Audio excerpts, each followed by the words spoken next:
this video tutorial, we're going to show you how to use the Adspot feature. So the Adspot allows you to place an advert at any point in your digital publication. So you can have the ad pop up when a reader reaches a certain point in the digital magazine. Once the reader reaches that defined point, the ad is presented and can be set to direct the reader to a specific URL upon being clicked.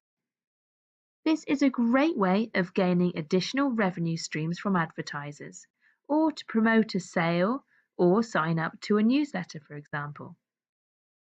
So to get started, simply select the page that you wish to add the Adspot.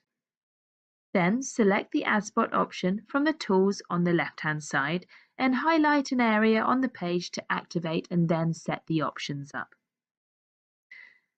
In the options menu, you can then type in the URL that the end reader should be sent to should they click on the ad.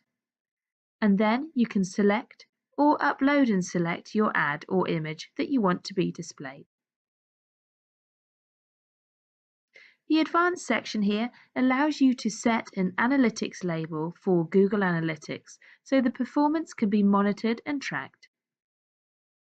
Now we can publish and review some of the changes we have applied in adding the Adspot.